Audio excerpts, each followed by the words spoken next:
한 주일이었는데 우리 성도님들 이렇게 건강하게 지켜주신 우리 하나님께 영광을 돌립니다. 오늘 특별히 유빈이 반갑습니다. 유빈이 엄마하고 우리 함께 협력하여서 하늘을 바라보며 우리 정말 영원한 영생을 준비하면서 함께 우리 살아가도록 우리 그렇게 협력합시다. 오늘도 우리 하나님의 위로의 말씀이 우리 말씀을 사모하시는 우리 여러분들 심령 속에 함께 하셔서 말씀을 통하여 여러분들 심령이 평안함을 얻게 되길 축복합니다. 오늘 저는 요한복음 8장에 있는 우리가 교독한 8장에 있는 한 사건을 통하여서 특별히 8장 11절에 있는 말씀을 가지고 예수께서 허리를 굽히신 이유라는 제목의 말씀을 주제로 함께 은혜를 나누기를 원합니다. 지난 2005년 12월 13일에 미국의 조직 폭력단 두목인 이 크림스라고 하는 그 단체의 공동 창립자인 스탠리 루키 윌리엄스가 성장의 이슬로 사라졌습니다. 그는 깽단의 두목이었지만은 깽단 반대를 외치는 전도사로 변신하여서 2006년도에는 노벨 평화상 후보에 이름이 올라갔습니다. 그전에도 노벨 평화상 후보에 이름이 올라가는데 2006년까지 5년 연속 노벨 평화상 후보군에 포함되었다 하는 겁니다. 이것에 화면에 나오는 이 사람이 루키 윌리엄스입니다. 그는 루지애나 뉴올리언스에서 17세 어머니에게서 태어나서 LA 도심 빈민가에서 성장했습니다. 고등학교 시절에 이 폭력 조직을 조직했습니다. 그리하여 LA의 주목 세계에는 파란 손수건을 넣고 다니는 크리파와 이 루키 윌리엄스가 이끄는 그 크리파와 빨간 손수건을 넣고 다니는 블러드파로 양분되었다 합니다. 이 크리파를 이끄는 이 윌리엄스는 1979년 편의점 점원 일명과 모텔을 운영하던 대만계 이민 부부와 그 딸 등 3명을 살해한 혐의로 체포되어서 1981년 사형 판결을 받았습니다. 그는 수감 중에 자신의 잘못을 뉘우치고 청소년을 상대로 해서 자기의 이 잘못된 그런 행위를 반성하는 자서전을 통해서 깽단의 실태와 위험성을 알리는 깽과 마약, 깽과 폭력, 깽과 무기 등의 책을 내었고 2004년도에는 크리파와 블러드파의 평화협정을 중지하기도 하는 등 많은 선행을 행했기 때문에 2001년부터 5년간 노벨 평화상 후보로 추천되었답니다. 그는 살인 행위를 부인했지만은 깽단을 만든 것은 인정하고 사과를 했다고 합니다. 검찰은 크리파가 로스앤젤레스에서 그 주변에서 무려 수천 건에 이르는 살인사건과 그런 살인사건과 연계되어 있는 악질적인 깽단일 뿐이라고 그렇게 보았습니다. 게스퍼라고 하는 이 교수는 폭력 조직 반대 활동, 어린이를 위한 서적 발간 등이 미국은 물론 국제적으로 많은 영향을 줬다면서 그는 매우 긍정적인 역할을 수행하고 있으며 그런 역할을 더 이상 하지 못하게 하는 것은 우리 사회의 커다란 손실이라고 주장하였고 역대 노벨상 수상자인 제시 잭슨 목사 또 연예인 등 각계 지도자들은 이 감방은 있어도 괜찮지만은 사형만은 면하게 해달라고 계속해서 청원을 해왔고 미국의 유색 인종 상상협회라고 있습니다. 그 협회에서 또 이 4개 도시에서 이 윌리엄스의 사형 감면 청원을 위해서 평화 행진을 벌였다고 합니다. 그러나 이 재판을 했던 그 주지사는 이 변호인과 피해자 측을 불러 모아놓고 청문회를 가진 뒤에 12월 13일에 사형을 집행했습니다. 한번 저질러진 죄는 그 다음의 선행으로도 용서할 수가 없었는 모양입니다. 우리 사랑하는 우리 장미의 성도님들, 여러분들의 허물들이 인간의 눈으로 아닌 하나님의 눈으로 본다면 어떨까요? 이 사람보다도 죄가 많이 가볍다는 그런 생각에 안도의 숨을 쉬고 계십니까?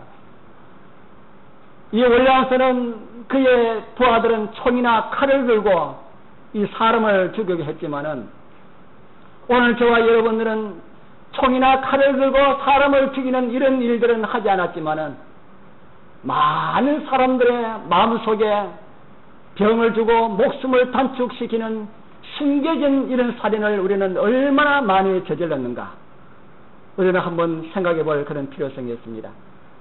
그러나 우리는 미국 법정에 서 있지 않기 때문에 희망이 있습니다. 세상 법정에서 우리 속에 가지고 있는 것이 겉으로 드러난다면은 우리가 재판장에 서서 오늘 우리들도 소망이 없는지도 모르지만은 우리는 세상 법정에 있지 않기 때문에 소망이 있다는 것입니다. 그때 그 자리에 깽단의 두목 윌리엄스를 재판하는 그 자리에 우리 예수님께서 그 자리에 계셨다면은 예수님께서는 어떤 판결을 내리실까, 그런 마음이 듭니다. 오늘 요한복음 8장을 통하여서 주님께서 죄인을 취급하는 그런 문제를 통하여서 다시 한 번 더 우리 주님의 놀라운 사랑을 깨닫게 되시는 은혜가 함께하길 바라고 원합니다. 나 같은 죄인도 사랑하시고 용서하시고 구원을 하신다는 주님의 은총을 확인하게 되길 바랍니다. 오늘 주님께서 주신 말씀의 첫 번째 기별은 주님께서 용서하시기 위하여서 허리를 굽히셨다는 겁니다. 왜 우리 주님께서 허리를 굽혀야 하셨는가? 주님께서 우리를 용서하시기 위하여 허리를 굽히셨다는 것입니다. 오늘 말씀의 배경은 이러합니다. 서기관과 바리새인들이 간음 중에 잡힌 한 여인을 예수님 앞으로 끌고 옵니다. 그리고 예수님께 이런 질문을 합니다. 요한복음 8장 5절 우리 같이 읽어보겠습니다. 율법에 시작. 율법에 이러한 여자를 돌로 치라 명하였거니와 선생은 어떻게 말하겠나이까? 그 다음 말씀은 서기관과 바리새인들이 무엇 때문에 이런 일들을 만들었는가 하는 그런 내용들을 보게 하는 그런 내용입니다. 요한복음 8장 6절 같이 한번 읽어보겠습니다. 저희가 시작. 저희가 이렇게 말하면 고소할 조건을 얻고자 하여 예수를 시험함이라. 저희가 이렇게 말하면 그 간음 중에 잡힌 여인을 끌고 와서 선생님이여, 이 여자가 현장에서 우리에게 잡혔는데 이 여자를 어떻게 하면 좋겠습니까? 라고 이렇게 물은 것은 뭐하기 위해서라고 말씀하고 있습니까? 이렇게 말하면 고소할 조건을 얻고자 예수를 시험함이라. 우리 사랑하는 성도님들, 여러분들 이곳에서 무엇을 보고 계십니까? 저는 이 요한복음 8장을 펼 때마다 온 우주에서 벌어지고 있는 대쟁투의 축소판의 한 모습을 보고 있는 그런 느낌을 많이 가지게 됩니다.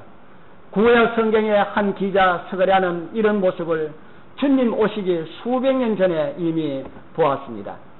스가랴 3장 1절에 보면은 대제사장 여호수아는 여호와의 사자 앞에 섰고 사단은 그의 우편에 서서 그를 대적하는 것을 여호와께서 내게 보이시니라. 바리새인들과 서기관들은 예수님을 함정에 빠뜨리도록 하기 위하여서 한 여인을 유혹하여 간음에 빠지게 하였고 현장에서 여인만 잡혀 예수께 끌려왔습니다. 이와 같이 오늘날 사단은 수많은 하나님의 백성들을 악을 행하도록 유혹하고 미혹하여서 범죄하도록 만들어 놓고는 죄를 짓게 되면은 그를 아버지 앞으로 끌고 와서 고소하고 있다는 사실을 요한복음 8장은 오늘 저와 여러분들에게 보여주고 있다는 것입니다. 그럴 때마다 주님께서 어떻게 그런 문제들을 처리하시는지 그런 내용을 오늘 저와 여러분들에게 보여주고 있습니다. 이 바리새인들이 여인을 끌고 와서 그렇게 질문했을 때에 주님께서 어떤 행동을 하셨습니까? 바로 허리를 굽히셔서 땅에 무언가를 기록하셨습니다. 바리새인과 서기관들은 계속해서 독촉을 합니다. 예수의 이 사람을 우리가 어떻게 할까요? 손에는 돌을 들고 여인을 향해서 던질 그런 태세로 말을 합니다. 이곳에서 예수님께서 그래 너희들 마음대로 돌을 던지라 한다면은 예수님께서는 말만 사랑과 용서를 하는 사람이고 그는 정말 말밖에 뿐인 그런 사람이라는 비난이 쏟아지게 될 것이고요. 또한 그 여인을 살려주어야 한다 하면은 예수는 사랑은 실천하지만은 하나님의 율법을 훼손하고 율법을 어기는 자기 때문에 그도 돌에 맞아 죽어야 마땅하다는 이런 비난을 면하기 어렵게 되었습니다. 바로 그때 주님께서 무엇이라 하셨습니까? 아주 유명한 말씀을 하셨지요. 요한복음 8장 7절입니다. 우리 같이 읽어보겠습니다. 저희가 시작. 저희가 묻기를 맞이 아니하는지라 이에 일어나 가라사대 너희 중에 죄 없는 자가 먼저 돌로 치라 하시고, 주님께서 이렇게 말씀하신 이유는 구약 성경에 있는 그대로 말씀을 가르쳐 주셨습니다. 신명기 13장 9절에서 10절에 보면은 너는 용서 없이 그를 죽일 때에 내가 먼저 그에게 손을 대고 후에 뭇 백성이 손을 대라. 그는 애굽 땅 종되었던 집에서 너를 인도하여 내신 내 하나님 여호와께서 너를 깨어 떠나게 하려 한 자니 너는 돌로 쳐 죽이라. 신명기에 보면은 이스라엘 백성들에게 하나님께서 하나님 백성들에게 하나님을 떠나게 하는 이런 죄악이 발견되거든, 우상을 섬기는 이런 죄악이 발견되거든, 제일 먼저 본 사람이 그 사람을 끌고 오거든. 모든 사람들 앞에서 그 사람에게 제일 먼저 본 사람이 돌을 던져서 죽이는 일을 하라. 그 다음에 다른 사람들이 돌을 던지라. 그렇게 성경은 오늘 우리에게 말씀을 하고 있습니다. 이제 예수님께서는 그 말씀을 이제 말씀하시면서 너희 중에 먼저 죄 없는 사람이 돌로 치라. 너희들은 우상 숭배하는 사람이라면은 우상을 숭배하는 사람을 끌고 왔다 할지라도 돌 칠 자격이 없습니다. 그나저나 똑같은 사람이기 때문에 우상 숭배하지 아니하는 그와 같은 죄를 범하지 아니하는 그런 사람이라면은 먼저 돌을 치라, 돌로 치라 이렇게 말씀하시는데, 이제 예수님께서는 가늠 중에 잡힌 그 여인을 끌고 온 그 사람들에게 너희 중에 죄 없는 자가 먼저 돌을 들고 쳐라 이렇게 말씀하셨습니다. 그러니까 이제 여인을 끌고 오는 사람들 입장을 여러분들 한번 생각해 보십시오. 그 사람들이 돌을 들어서 치지 아니하면은 자기들도 똑같은 죄가 있다는 사실을 인정하는 그런 격이 됩니다. 그래서 그들은 돌을 들어서 치려고 합니다. 속에는 그 여인과 같은 그런 죄들이 많이 있었지만은 자기들이 가지고 있는 죄는 감추어진 죄이고 이곳에 끌려온 죄는 드러난 죄이기 때문에 내 속에 감춰진 죄를 누가 알 것인가. 그래서 죄 없는 표를 하기 위해서 돌을 들어서 치려고 하는 이런 태도를 보였습니다. 주님께서 그때 그렇게 말씀하시고 난 다음에 다시 허리를 굽히셨습니다.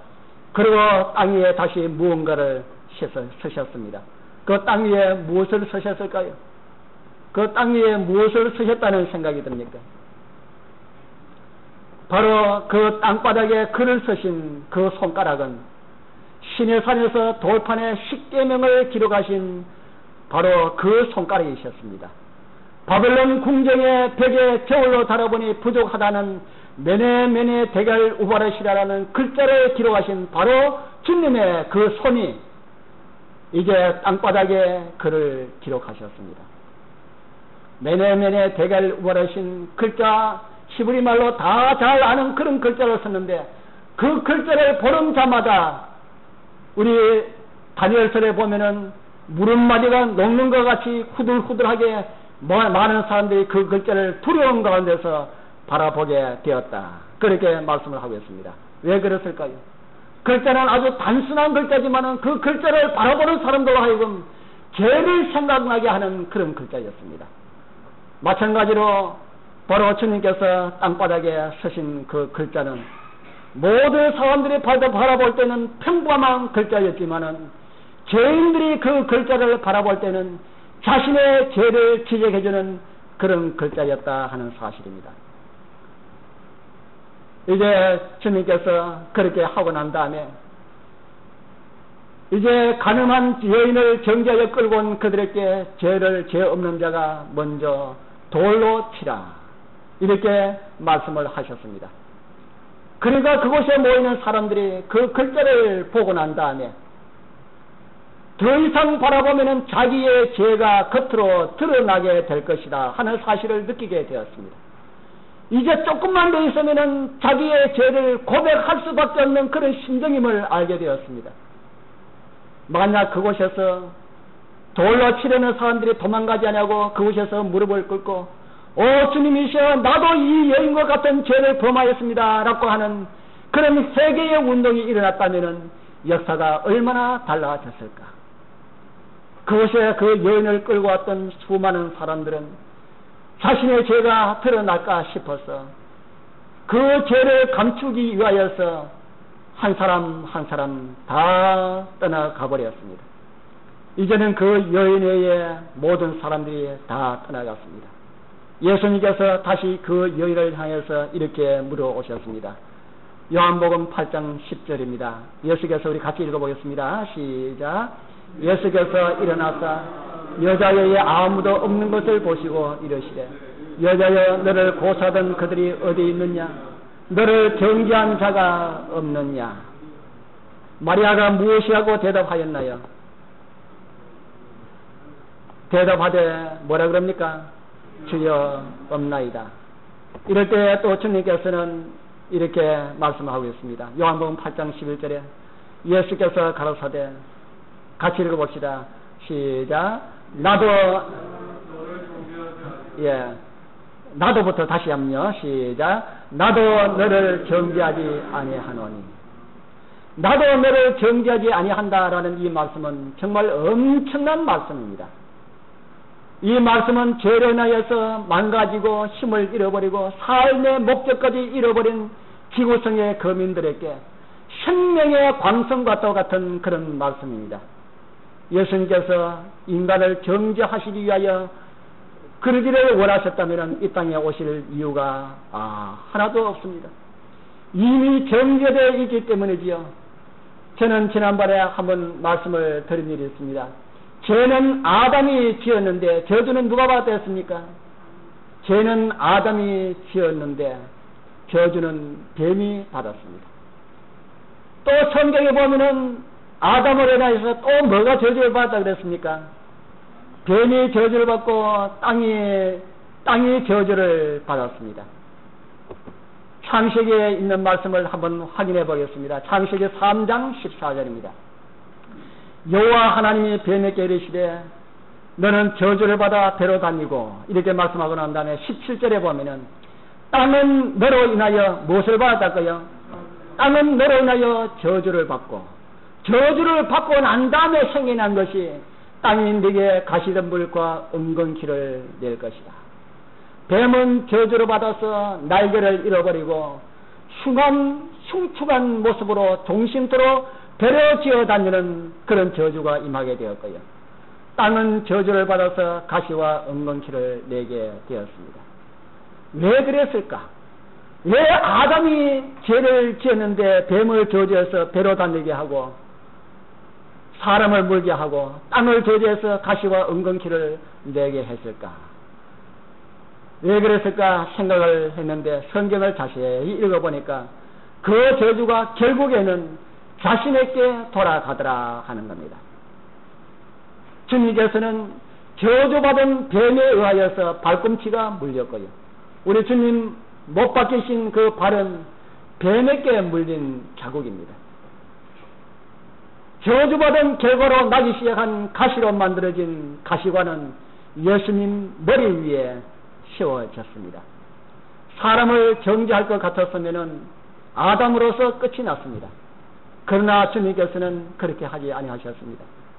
영의 세계의 휘장을 펼쳐본다면 오늘 또 사단은 저와 여러분들을 죄 가운데로 몰아넣고 주님을 향하여 이 사람은 죄를 지었기 때문에 마땅히 정죄받아서 멸망받아 마땅하다고 고성하고 있는 모습을 성경을 통하여 오늘 우리에게 보여주고 있다는 것입니다.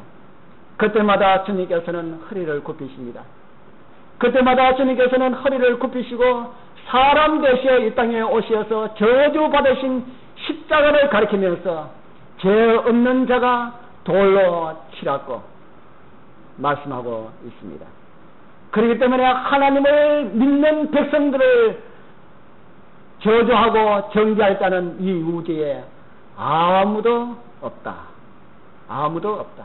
우리 사랑하는 성도님들이시여, 여러분들의 죄가 아까 그게 깽단의 두목처럼 우리 마음속에 있는 죄가 드러난다면 우리도 사형받아야 마땅하지만은 우리 주님께서 저와 여러분들을 정죄하지 아니하시고 십자가의 은혜로 우리를 구원해 주시고 용서해 주셨기 때문에 우리 주님께서는 우주를 향하여서 죄 없는 자가 이 죽에 있는 사람들을 돌로 치라, 정죄하라고 이렇게 말씀을 하니까 이 세상에 이 우주 안에 아무도 저와 여러분들을 정죄할 자가 없다는 사실을 인하여서 우리 하나님께 감사하게 되길 바랍니다.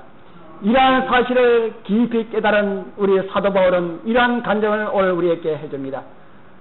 로마서 8장 1절 우리 같이 한번 읽어보겠습니다. 그러므로 시작. 그러므로 이제 그리스도 예수 안에 있는 자에게는 결코 정죄임이 없나니. 우리 사랑하는 성도님들, 예수님 안에 있는 사람들에게는 결코 정죄함이 없다. 우리 예수님께서 정죄하지 않으신 그 정죄를 아무도 할 수가 없다 하는 겁니다. 우리가 즐겨 부르는 찬미에 보면은 이런 찬미가 있습니다. 나의 모든 것 변하고, 그 다음에 뭡니까?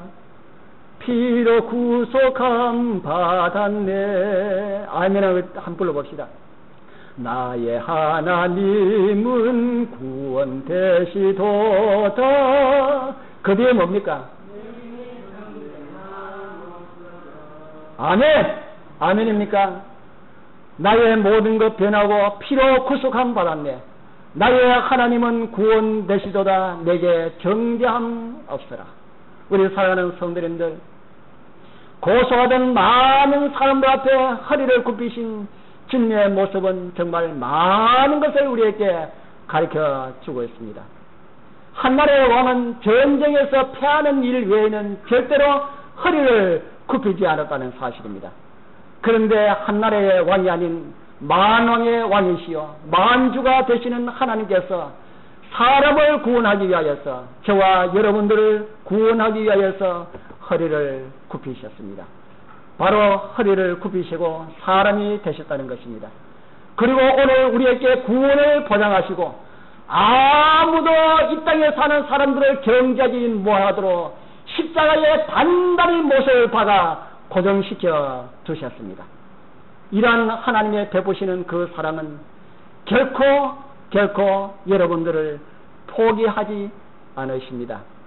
어떤 종교에서는 한번 구원받으면은 어떤 일이 있어도 우리는 멸망하지 아니하고 구원받을 수밖에 없다는 그런 교리를 가리키는 교회가 있는데, 믿음에 관한 교리로서는 아주 좋은 그런 교리라 하는 그런 생각을 하게 됩니다.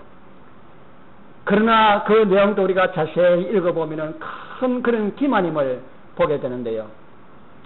탕자가 아버지여 나는 집에 있기 싫습니다 하고 떠나는 탕자를 아버지가 붙잡았습니까? 붙잡지 않았습니까? 나는 집에 있기 싫습니다 하는 탕자를 붙잡았습니까? 붙잡지 않았습니까? 붙잡지 않았어요. 그 이유가 뭡니까?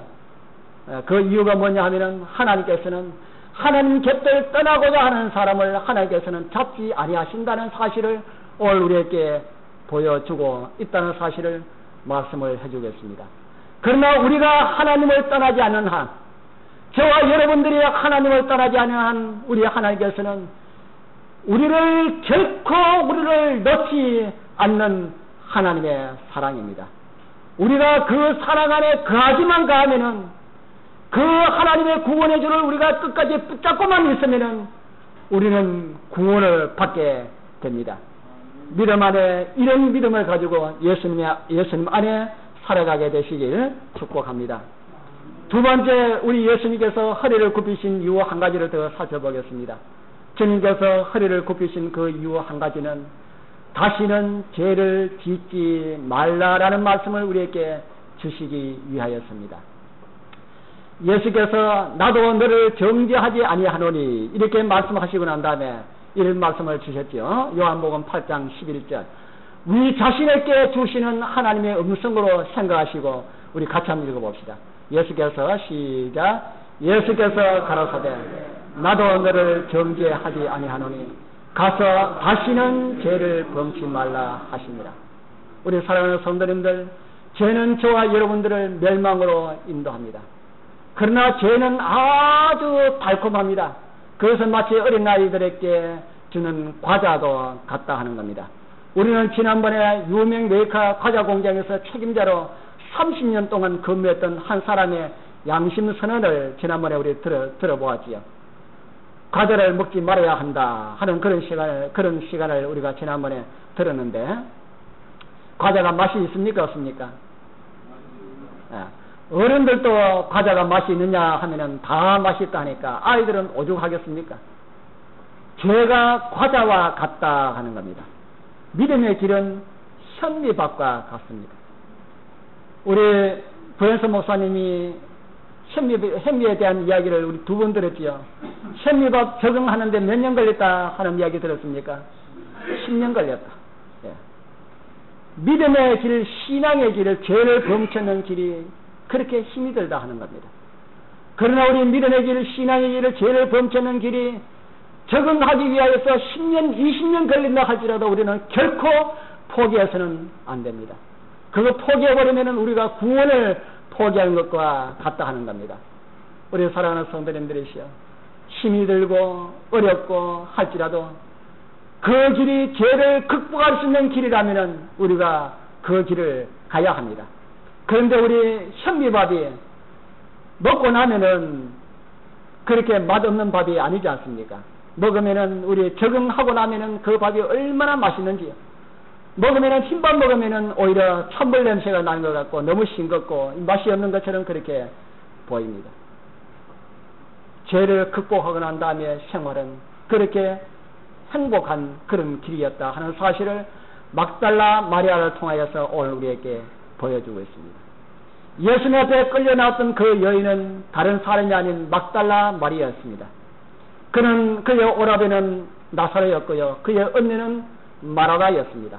그는 한때 주님을 모른 체하며 세상을 짝하며 그렇게 살았습니다. 우리가 예수님을 알기 전에 저와 여러분들처럼요. 그러다 죄 가운데 빠져서 허적거리다 주님을 만나게 되었고 용서를 받았고 또 주님을 따르다 또 다시 죄의 길에 빠지게 되었습니다. 이런 삶을 마리아는 6번이나 했다 하는 겁니다.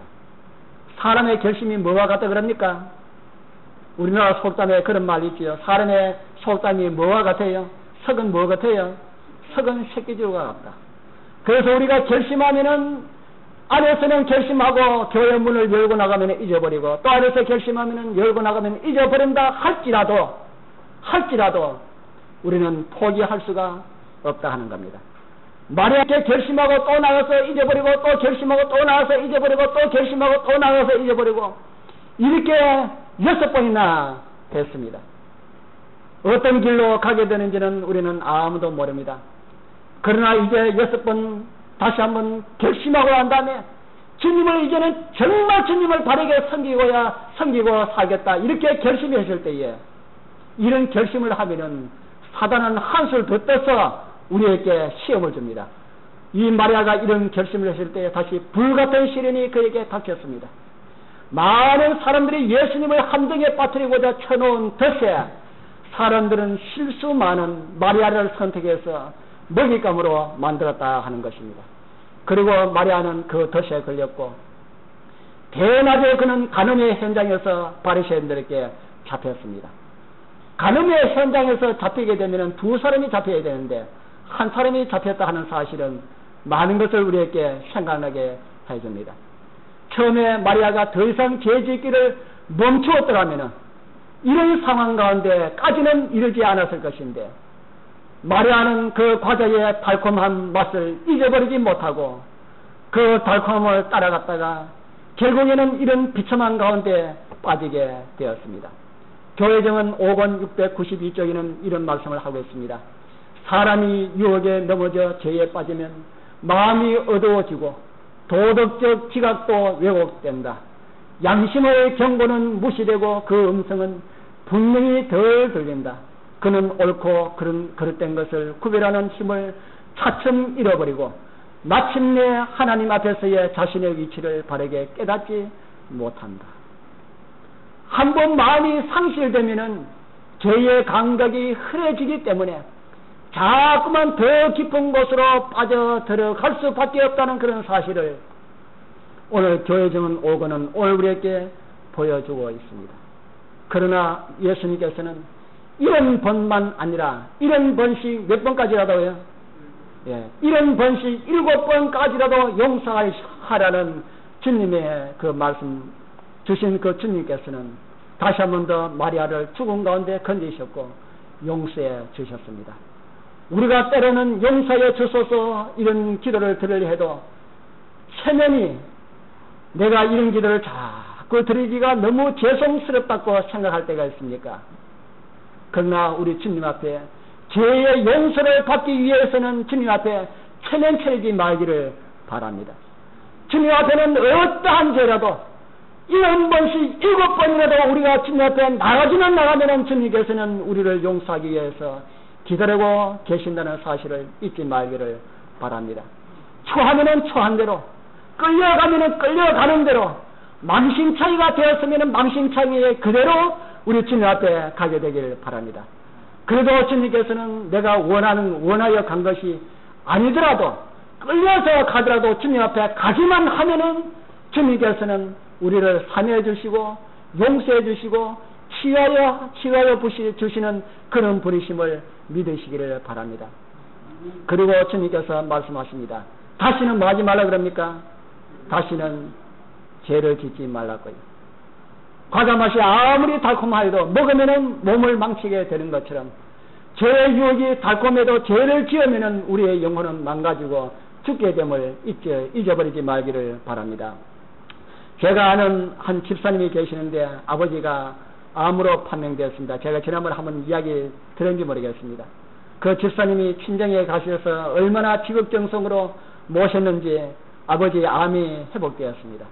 그리고 아버지께 당부하기를 아버지 절대로 음식을 함부로 드시면 안 됩니다. 그리고 특히 고기는 절대로 드시면 안 돼요.